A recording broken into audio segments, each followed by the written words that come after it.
நான் reusable education. நீங்கள் எத்தனை வருஷம் படித்தாலும் சரி டியூஷன் போகாமல் படிக்க முடியாதுங்கிற ஒரு சிஸ்டம் தான் நான் ரீயூசபிள். நாங்கள் கொண்டு வந்து யூசபிள் எஜுகேஷன். அதாவது எலன் மஸ்க் என்ன கண்டுபிடிச்சாருன்னா ராக்கெட்டவே ரீயூஸ் பண்ணணும் அப்படின்னு கண்டுபிடிச்சார். ஆனால் இது உலகளாவிய முறையில் ஒருத்தன் ஸ்கூலுக்கு போயிட்டாலோ காலேஜ் போயிட்டாலோ எங்கேயுமே அவன் சொந்தமாக செய்ய முடியாத அளவுக்கு உங்கள் டிஎன்ஏவை மாற்றியாச்சு. எப்படி மாற்றியாச்சுன்னா டுட்டோரியல் கல்ச்சர் அப்படிங்கிறது எல்கேஜி குழந்தைகிட்ட மட்டும் ஸ்டார்ட் ஆகலை, ப்ரீகேஜிலேருந்து ஸ்டார்ட் ஆகிடுது. நாங்கள் எம்எஸ்கே உளவியல் கோட்பாட்டின்படி நாங்கள் என்ன சொல்கிறோம்னா, ஒரு குழந்தைகள் ஒரு குறைஞ்சபட்சம் 6th ஸ்டாண்டர்ட் வரைக்கும் அவங்க பள்ளியில் படிக்கணும். அந்த பள்ளியில் அதாவது ஸ்கூலில் படிக்கிறப்ப ப்ராப்ளம் ஏற்பட்டுச்சுன்னா அந்த லேர்னிங் டிஃபிகல்ட்டிஸ் என்ன, லேர்னிங் ப்ராப்ளம் என்னன்னு சொல்லி எக்ஸ்பர்ட்டுடைய கன்சல்டேஷன் மூலமாக அந்த குழந்தையை சரிப்படுத்தி விட்டால் அந்த குழந்தை பள்ளி நேரத்தை சரியாக பயன்படுத்தி கொள்ளும். அந்த பள்ளி படிப்புக்கு அப்பால் அடுத்தடுத்த கட்டங்களில் அது படிப்பு சார்ந்த நடத்தி சார்ந்த பிரச்சனைகள் சுமூகமாக நடத்தி இல்லாத போது அதற்கு தகுந்த கற்றல் ஆலோசனை எடுத்துக்கொண்டால் சிறப்பாக அந்த குழந்தையை கொண்டு வர முடியும். இதுதான் எங்களுடைய சமீபமாக கண்டறிந்த ஆய்வு.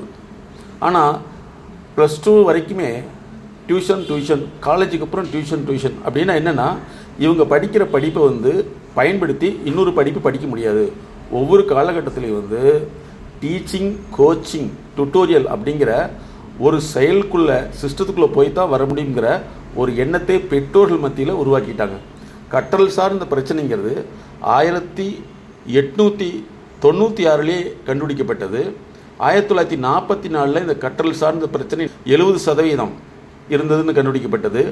இப்போ 1000% வந்துருச்சுங்கிறதுக்கு உதாரணம் என்னென்னா, நீட்டுக்கு போனாலும் டியூஷன், ஐஏஎஸ்க்கு போனாலும் டியூஷன், ஐபிஎஸ்க்கு போனாலும் டியூஷன், சிஏவுக்கு போனாலும் டியூஷன் இல்லாமல் ஒரு தனி மனிதனால் படிக்கவே முடியாது என்ற அளவுக்கு டிஎன்ஏ மாற்றப்பட்டது.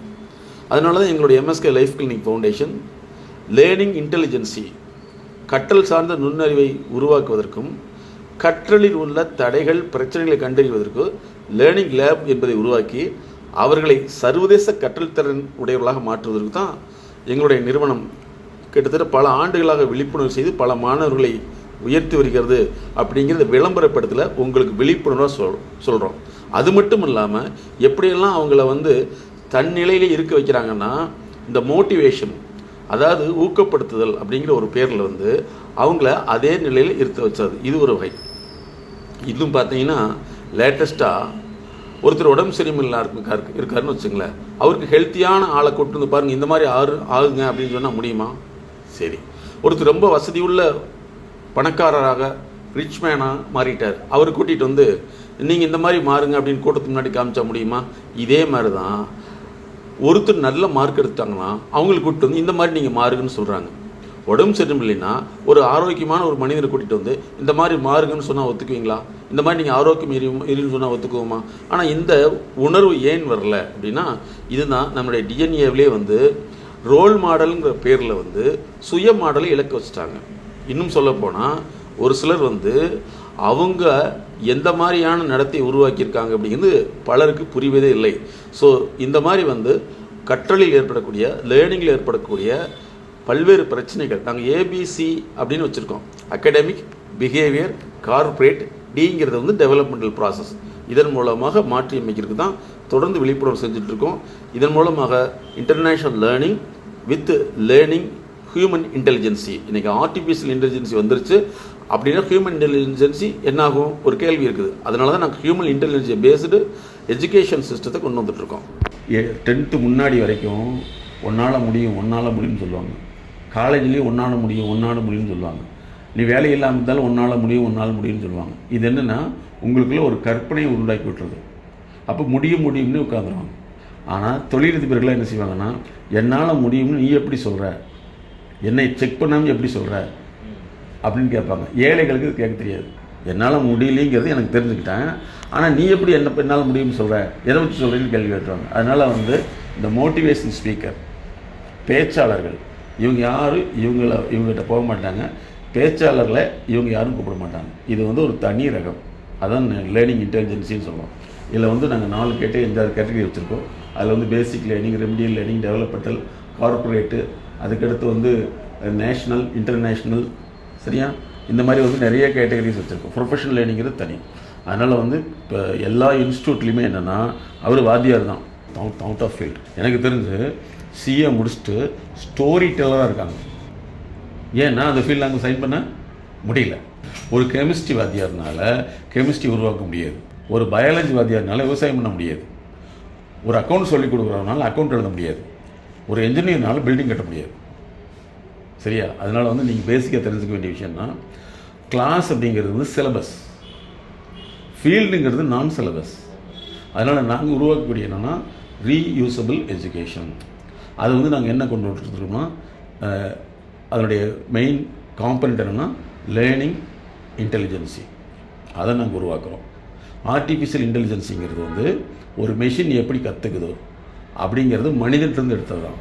நாங்கள் மனிதர்கள் வந்து இப்போ என்ன பண்ணுறாங்கன்னா, யாருமே வந்து நீங்கள் பிறந்ததுலேருந்து சாக வரைக்கும் டியூஷன் போகணுங்கிற மாதிரி ஒரு டிஎன்ஏவை மாற்றியாச்சு. எப்போ இருந்ததுன்னா 1940 அதாவது மோட்டிவேஷன் தியரிங்கிறது 1942 கண்டுபிடிக்கப்பட்டது.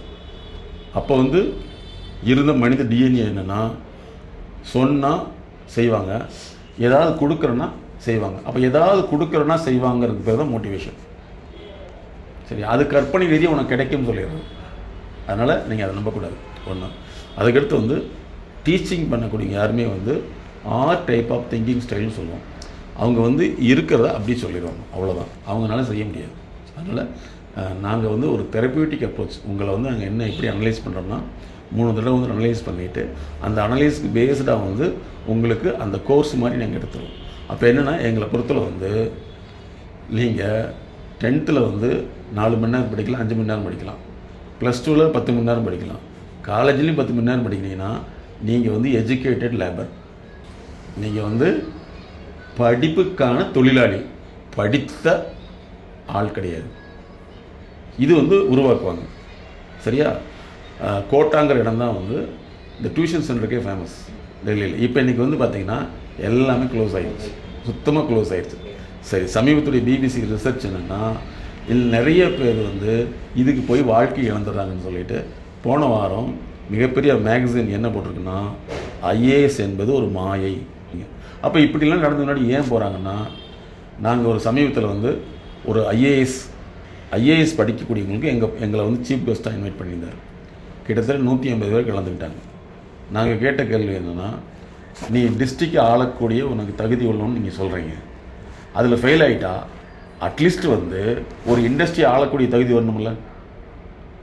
ஒரு டிஸ்ட்ரிக்ட் வரைக்கும் எனக்கு தகுதி இருக்குதுன்னு சொல்கிறேன், அப்போ ஒரு இண்டஸ்ட்ரி வைக்கிறதுக்கு தகுதி இருக்கணும்ல. ஐஏஎஸ் ஃபெயில் ஆகிட்டா ஒரு கம்பெனிக்கு சிஇஓவாக ஆக முடியுமான்னு கேட்டோம். எல்லாம் கேட்டு கடைசியில் என்ன தெரியுமா சொன்னாங்க, சார் நீங்கள் ஏதோ புக்கெல்லாம் கொடுப்பீங்க, முக்கியமான கொஷின்ஸ் கொடுப்பீங்கன்னாங்க சார் நாங்கள் வந்தோம், நீங்கள் எங்களை படிக்க சொல்கிறீங்க சார் என்ன. அப்போ தான் நாங்கள் புரிஞ்சுக்கிட்டோம், இவங்களுடைய அறிவு தப்பு கிடையாது, இவங்களுக்கு இப்படி தான் அறிவூட்டப்படுது. எப்பவுமே ஹைலி ப்ரொஃபஷனல் வந்து நோ அட்வர்டைஸ்மெண்ட் அட்டால். எங்களுக்கு தான் விளம்பரமே இருக்காது, உலக லெவலில் பண்ணிகிட்ருக்கோம். எங்களை வந்து எல்லாத்துக்குமே தெரியுங்கிறது வேறு, நாங்கள் என்ன செஞ்சிட்ருக்குங்கிறது தெரியுங்கிறது வேறு. தெரியுங்கிறது 2 தெரியும் இருக்குல்ல. எனக்கு வந்து ஒரு ஆக்டர் தெரியும், அந்த ஆக்டரில் என்ன ஸ்பெஷாலிட்டின்னு யாருக்கு தெரியாது. அதனால் தெரியுங்கிற வார்த்தை வந்து ஆள் தெரியும், ஆனால் நம்ம என்ன செய்யுங்கிற செயல் தெரியாது. நம்ம ஆள் தெரிஞ்ச பழக்கத்தையே வந்து செயல் தெரிஞ்ச மாதிரி நினச்சிக்கிறோம். அதனால தான் நாங்கள் எல்கேஜி குழந்தையிலேருந்து கொண்டு வரோங்கன்னா, ஒரு மனுஷன் வந்து 2 மணி நேரத்துக்கு மேலே படிக்கிறான்னா அவன் அன்ஃபிட் ஃபார் லிவ், அவன் வாழ்கிறக்கே தகுதி இல்லை. 2 மணி நேரத்துக்கு மேலே படிக்கக்கூடாது. சரியா? அதை வந்து படிப்பு இம்ப்ரூவைஸ் பண்ணுறது அப்படிங்கிறது வந்து அந்த ஒரு 10th கொண்டு வந்துடணும். அதனால தான் எங்கள்கிட்ட வர்றது நீங்கள் ஸ்டூடெண்ட் கிடையாது, லேர்னர். நாங்கள் என்ன போட்டுருக்கோம் பாருங்கள், மைண்ட் லேப்னா கார்ப்பரேட் ஃபிட்னஸ் அனாலிசிஸ், லேர்னிங் தான் போட்டிருக்கோம். International learning, working memory. உங்களுக்கு இருக்கிறது வந்து மெமரி கிடையாது, உங்களை வந்து திருப்ப செய்ய வச்சு அதை பழக்கப்படுத்திடுறது. பழக்கப்பட்ட ஒரு செயல் ஃபீல்டுக்கு ஒர்க் ஆகுமா? டிரைவிங் ஸ்கூலில் பழகணுமா ஹைவேஸில் ஓட்ட முடியுமா? ஓட்ட முடியாது. நீச்சல் வட்டியில் பழக்கணுமா கடலில் நீந்த முடியுமா? நீந்த முடியாது. இப்படி தான் பண்ணுவாங்க. நாங்கள் பண்ணுறது என்னென்னா, உங்களுடைய அதாவது உங்களுடைய நினைவு ஆற்றல் கிடையாது, செயல்படும் நினைவு. அதை கொண்டு வரோம். அதுக்கு வந்து லேர்னிங் தான் தேவை. ஸ்டடிங்கிறது வேறு, லேர்னிங்கிறது வேறு. லேர்னிங்கில் மென்டாரிங் பண்ணுறோம், லேர்னிங்கில் இன்டெலிஜென்சி டெவலப் பண்ணுறோம், லேர்னிங்குடைய காம்பனண்ட் என்னன்னு பார்க்குறோம். அந்த காம்பனண்ட்டை தான் நாங்கள் ஆல்ட்ரு பண்ணுறோமே தவிர அந்த காம்பனண்ட்டை வந்து not by teaching methodology, not syllabus protocol உங்களை செய்ய வச்சு அங்கே எங்கே ப்ராப்ளம்ங்கிறத நாங்கள் அதை க்ளியர் பண்ணிடுவோம். அப்படி பண்ணிட்டோம்னா 2 மணி நேரத்துக்கு ஒரு மேலே படிக்கக்கூடாது. இப்போ வந்து நிறைய காலேஜில் பார்த்தீங்கன்னா பிகாம் படிக்கணும் அத்தனை பேர் இன்டெகிரேட்டட் சிஏன்னு கொண்டு வந்து அவங்களுக்கு டியூஷன் போகிறாங்க. அந்த டியூஷன் பண்ணக்கூடிய ஆசிரியர் வந்து சிஏ தெரிஞ்சுதானா அவருக்கு எழுதிட்டு இப்போ இங்கே வரமாட்டார். போன வருஷம் 2024 சிஏ வந்து அப்ளை பண்ணவங்க வந்து 1,10,000 பேர், சரியா? பாஸ் பண்ணது 20,000 பேர். ஸோ 14% தான் பாஸ் பண்ணியிருக்காங்க. அதில் வந்து 8% தான் வேலை கிடச்சிருக்குது. ஸ்டாட்டிஸ்டிக்ஸ் 8% தான் வேலை கிடச்சிருக்குது. மீதி யாருன்னா பாஸ்டு பட் அன்ஃபிட். உங்களுடைய இன்டர்னல் சிஸ்டத்தை மாற்றுறோம். ஏன்னா டியூஷன் போகிறாங்க அப்படின்னா நீங்கள் வந்து டெய்லி ஆஸ்பத்திரி போனால் தான் உயிரோடு இருக்க முடியும்னா என்ன அர்த்தம்? டெய்லி ஆஸ்பத்திரி போனால் தான் உயிரோடு இருக்க முடியும்னு என்ன அர்த்தம்? அடிக்ஷன் கிடையாது, நீங்கள் டிசீஸ்டு. உங்களால் வந்து சுயமாக இருக்க முடியாது. நீங்கள் வந்து நோய்வாய்ப்பட்டிருக்கீங்க. மாற்ற விரும்ப மாட்டாங்க, மாற்ற தெரியாது, மாத்திரவங்க யாருன்னு தெரியாது. மாத்திரை வந்து கொடுத்து உங்களை வந்து அடிக்ஷன் பண்ணுறாங்க அப்படிங்கிறது தப்பு. மாத்திரையை இவங்க இருந்தால் தான் இருக்க முடியும்னு சொல்லி தன் நோயாளியாக மக்கள்கிட்ட காமிச்சிட்டு இவங்க சந்தோஷமாக இருக்காங்க. அவ்வளோதான் விஷயம். டெய்லி ஹாஸ்பிட்டல் போனால் தான் உயிரோடு இருக்கணும்னா யூஆர் ஐசியூ. அதே மாதிரி நான் டெய்லி டியூஷன் போனால் தான் படிக்க முடியும்னா அதுவும் ஐசியூ தான். அப்போ என்ன செய்யணும்னா என் உடம்பு சரியில்லைன்னா ஒரு 6 மாதம் ட்ரீட்மெண்ட், அதிகபட்சம் 3 வருஷம் ட்ரீட்மெண்ட். நாங்கள் வந்து இன்டர்நேஷ்னல் லேர்னிங் இன்டெலிஜென்சியை வந்து எல்கேஜிலேருந்து கொண்டு வரோம். எங்களுடைய அதிகபட்சம் பீரியடே வந்து 3 இயர்ஸ், 12 லெவல் வச்சுருக்கோம். 12 லெவலில் வந்து அவர் எதை கொடுத்தாலும் படிச்சிடணும். படிச்சுட்டு அதை போய் சும்மா மனப்பாடம் பண்ணிட்டுலாம் இருக்கக்கூடாது. அது சொல்ல தெரிஞ்சு எழுத தெரியணும். இப்படி கொண்டு வந்துடலாம். அதனால தான் ஃபார்முலா என்னென்னா அறிவை மாற்ற 1000 நாட்கள், அறிவை மாற்றி அமைக்க 1000 நாட்கள். இப்போ உங்களுடைய மைண்டில் எல்லாத்துடைய மைண்டில் எப்படி உருவாக்கப்பட்டதுன்னா டியூஷன் அப்படிங்கிறது கொடுத்து இன்ட்யூஷன் அப்படிங்கிறத எடுத்துறது. இன்ட்யூஷன்னா உங்கள் உள்ளுணர்வை படிக்க வைக்கிறது. இந்த இன்ட்யூஷன் எடுத்துட்டோம்னா நீங்கள் மட்டும் இல்லை, உங்கள் பேர குழந்தை வரைக்கும் போயிட்டுருக்கு. இன்றைக்கி பாருங்கள், ஃபஸ்ட்டு நீங்கள் இப்போ இருக்கக்கூடிய வாத்தியார்கள் ஒரு 100 வயசு உள்ளவங்க 80 வயசு உள்ளவங்க கேட்டாங்கன்னா அவங்க காலத்தில் டியூஷன் போகிறது வந்து கேவலம். அவங்க டியூஷன் போயிட்டான்னு சொன்னால் அது வாத்தியார் கேவலம். ஆனால் அந்த கேவலங்கிறது எப்படி மாற்றிட்டாங்கன்னா ப்ரெஸ்டீஜ்னு கொண்டு வந்துட்டாங்க. ஏன் அப்படின்னா இப்போ எப்படி வந்து சிஏவுக்கு வந்து படித்து பாஸ் முடிச்சு போட்டு ஃபீல்டில் இல்லாமல் உங்கள்கிட்ட வர்றாங்களோ அதே மாதிரி திறனற்ற சில நபர்கள் வந்து இதுதான் கரெக்டுன்னு சொல்லி கொண்டு வந்து மக்கள் மத்தியில் போட்டாங்க. இப்போ கணக்கு இருக்குன்னு வச்சுங்களேன். இப்போ 1 2 3 அப்படிங்கிறது மேக்ஸு, அது வந்து என்ன டைப்பு? Integer type. அதுக்கப்புறம் என்ன இருக்குது? ட்ரிக்னாமெட்ரி இருக்குது, அல்ஜிப்ரா, நிறைய இருக்குது. ஆனால் நமக்கு என்ன தெரியும்? 1 2 3 தான் தெரியும். ஆனால் 1 2 3 வந்து கணக்கு அதிகமாக ஸ்பீடாக போகிறவங்க இவங்க மேத்தமெட்டிக் பிரில்லியன்ட் சொல்கிறாங்க. சில நிறுவனங்கள் வந்து பாருங்கள் 1500 3000 பெருக்கி சொல்லுங்கள் அப்படின்னு சொன்னால் அவன் பிரில்லியன்ட்டுங்க. அந்த கணக்கு எங்கே யூஸ் ஆகுது? யூஸே இல்லை. அப்போ மக்களை வந்து வழிப்படுத்துறங்கிற பேரில் வந்து இந்த மாதிரி வழிமாற்றம் செஞ்சிடறாங்க. எங்களோட அதிகபட்சம் வந்து ஒன்ஸ் நீங்கள் இந்த லேர்னிங் இன்டெலிஜென்ஸுக்கு வந்துட்டீங்கன்னா it is not for you only, it is for your generation. அப்போ படிப்பு அப்படிங்கிறது வந்து ஸ்டடிங்கிறது வந்து லெக்சிக் தெரப்பின்னு நாங்கள் சொல்கிறோம். அதில் நிறைய காம்பனண்ட்டை கண்டுபிடிச்சிருக்கோம். அந்த காம்பனண்ட்டை சேஞ்ச் ஓவர் பண்ணுறது தான் எங்களுடைய எம்எஸ்கே தெரப்பி. எம்எஸ்கேங்கிறது நாங்கள் கண்டுபிடிச்ச மைண்ட் செட் நாலேஜ். உங்களுடைய மைண்டுங்கிறது வந்து எங்கே ஃபங்க்ஷன் ஆகுதுன்னா நெத்தியில் முன்பகுதியில் இருக்கக்கூடிய ஒரு ப்ராசஸ் பேர் தான் மைண்டு. அந்த ப்ராசஸ் இருக்கக்கூடிய இடத்துக்கு பேர் பிரெயின். இந்த கம்ப்யூட்டர் இருக்குன்னா அந்த கம்ப்யூட்டருடைய அவுட்டர் பாக்ஸ் தான் பிரெயின். உள்ளே இருக்கிற சாஃப்ட்வேர் வந்து மைண்டு. அந்த மைண்டில் என்ன இருக்குன்னா நாலேஜ். அதனால தான் நாங்கள் வந்து அறிவே மனம் பெறும். மனசுங்கிறதுக்கு வந்து எல்லாமே மனசு தான் சொல்கிறாங்க. நாங்கள் வந்து அது என்ன கண்டுபிடிச்சோம்னா மனசுக்குள்ளே என்ன இயங்குதுன்னா அறிவு இயங்குது.